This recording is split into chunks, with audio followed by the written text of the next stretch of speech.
আসসালামু আলাইকুম। হ্যালো, আসসালামু আলাইকুম।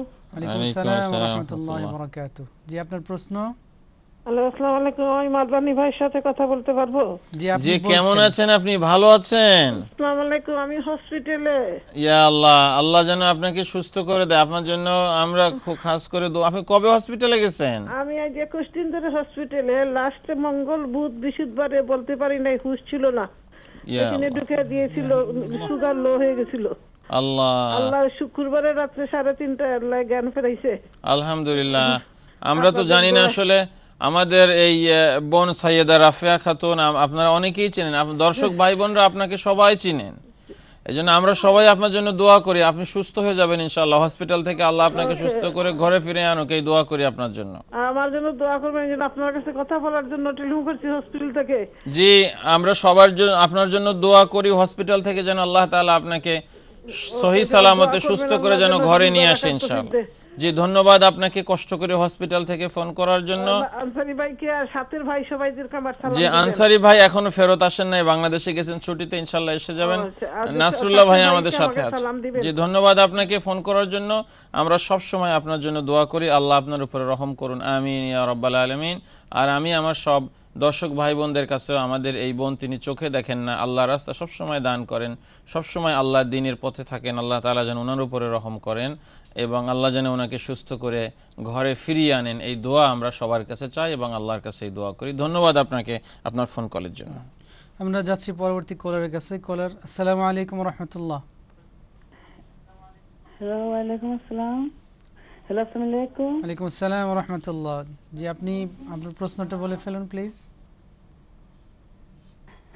আমি আমি জিজ্ঞাসা করতে চাই মাদানী সাহেবকে জি যে আমার নামে যদি কোনো জায়গা থাকে জি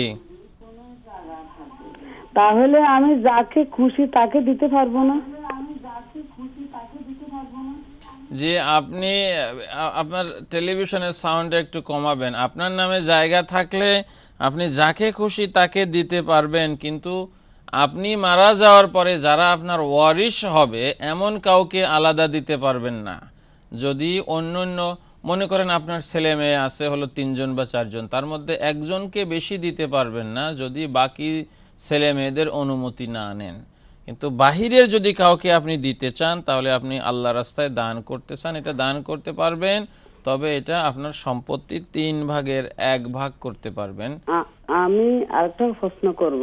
আমি জি আমার স্বামীর যে জায়গাগুলো আছে জি সেই জায়গাগুলো আমি আমার বাচ্চাদেরকে ভাগ করে দিতে চাই কোরআনের অনুযায়ী।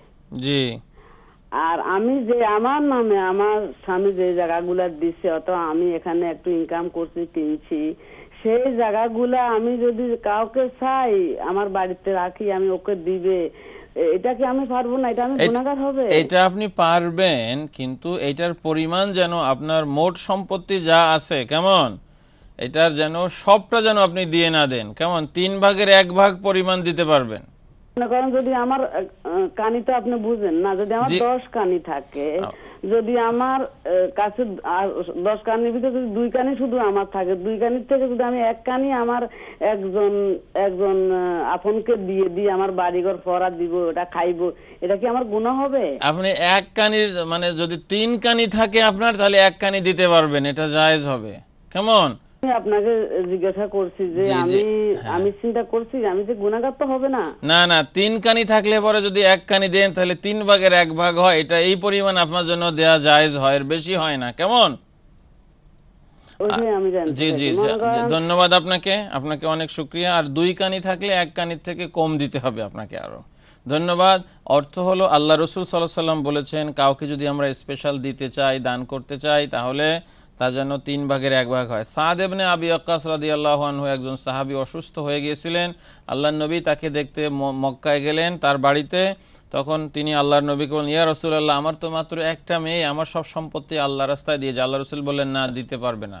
তখন তিনি বললেন, তাহলে ইয়া রাসূলুল্লাহ আমি অর্ধেক দেই। বললেন, না, তাও দিতে পারবে না। তখন ইয়া রাসূলুল্লাহ কমপক্ষে 1/3 দেওয়ার অনুমতি দেন আল্লাহর রাস্তায়। তখন আল্লাহ রাসূল বলেন নাম আসুলুস ওয়াসুলুসু কাসীর, হ্যাঁ 1/3 দিতে পারবে এবং 1/3 দিলে এটা যথেষ্ট হবে।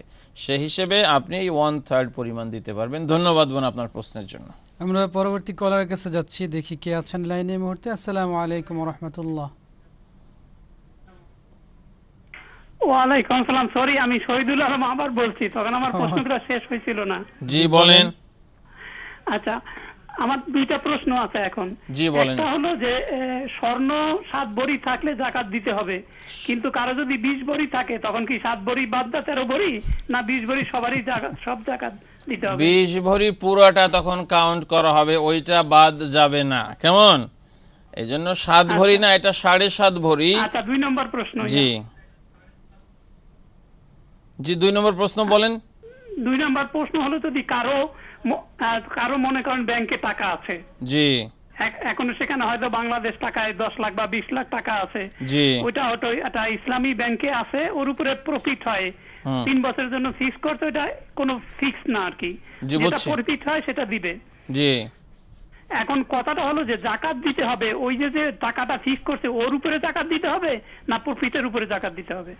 আপনার এই দুটোকেই আপনি একসঙ্গে হিসাব করবেন। আপনি ফর এক্সাম্পল আপনি 10 লাখ টাকার ফিক্সড ডিপোজিট করেছেন আপনি, কেমন, এবং সেখান থেকে দেখা গেল যে আপনার 1 বছর পরে সেখান থেকে 10 লাখে আপনার আরো 70,000 হয়েছে, তখন আপনি 10,70,000-এর উপরে দিবেন। পরের বছর আরো 70,000 পেয়েছেন, তখন আপনার হয়ে গিয়েছে হলো কত, আপনার 11,40,000, তখন 11,40,000-এর উপরে আপনি যাকাত দিবেন। এইভাবে আপনি যাকাত দিবেন, কারণ এইটা এরকম কোনো ইনভেস্টমেন্ট না। যদি এমন হইতো যে এটা দিয়ে আপনি একটা দোকান কিনেছেন, তখন আপনার এই দোকানের উপরে যাকাত আসতো না, শুধুমাত্র দোকান থেকে যা ইনকাম হয় তার উপরে আসতো। কিন্তু এখানে তো আপনি টাকাটাকে আরেকজনকে দিয়েছেন ব্যবসায়ী কাজে খাটানোর জন্য, ব্যাংক এই টাকাটা যেহেতু এইভাবে ব্যয় করে, এই জন্য আপনার পুরো যে পয়সা আছে এটার উপরেই আপনার যাকাত আসবে। আল্লাহু আলাম, আল্লাহ ভালো জানেন। ধন্যবাদ আপনাকে শহীদুল আলম ভাই, আবার আপনি আসার জন্য।